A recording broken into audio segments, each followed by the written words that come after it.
சென்னையில் கேஸ் கசிவு காரணமாக ஒரே குடும்பத்தைச் சேர்ந்த 3 நபர்கள் விபத்தில் சிக்கிய சம்பவம் அதிர்ச்சியை ஏற்படுத்தியுள்ளது. விபத்து ஏற்பட்டது எப்படி, காரணம் என்ன, தவிர்ப்பது என்ன என்பதை இந்த வீடியோவில் விரிவாக பார்க்கலாம். சென்னை நுங்கம்பாக்கத்தில் உள்ள வைகுண்டபுரம் பகுதியைச் சேர்ந்தவர் வீரகுமார், லட்சுமி தம்பதியினர். வீட்டின் சமையலறையில் இருந்த லட்சுமி சிலிண்டர் ரெகுலேட்டரை மாற்றியுள்ளார். அப்போது அதிக சத்தம் கேட்டதாக சொல்லப்படுகிறது. அப்போது திடீரென வந்த குக்கர் சத்தம் போன்ற அதிக சத்தம்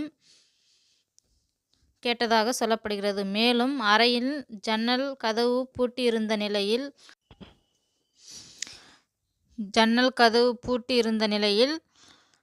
பூஜை அறையில் பூஜை செய்வதற்கு விளக்கு எரிந்து கொண்டிருந்துள்ளது. இதனால் லட்சுமி மீது எளிதாக தீ பரவியுள்ளது. இதனை கண்ட லட்சுமியின் கணவர் வீரகுமார் லட்சுமியை காப்பாற்ற முயன்றபோது லட்சுமியின் கணவர் மீதும் தீ பரவியுள்ளது.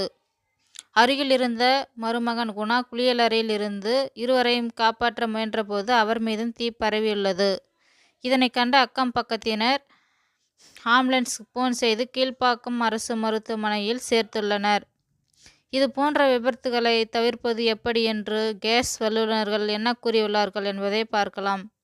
கேஸ் சிலிண்டருக்கு அருகில் பேப்பர், பிளாஸ்டிக் போன்ற பொருட்களை வைக்கக்கூடாது என்றும், மேலும் சிலிண்டர் மீது எந்த ஒரு பொருளையும் வைக்கக்கூடாது என்றும், இரவில் ரெகுலேட்டரை ஆஃப் செய்துவிட்டு காலையில் எழுந்தவுடன் ஜன்னலை ஓப்பன் செய்துவிட்டு அதன் பிறகு கேஸை ஓப்பன் செய்ய வேண்டும்.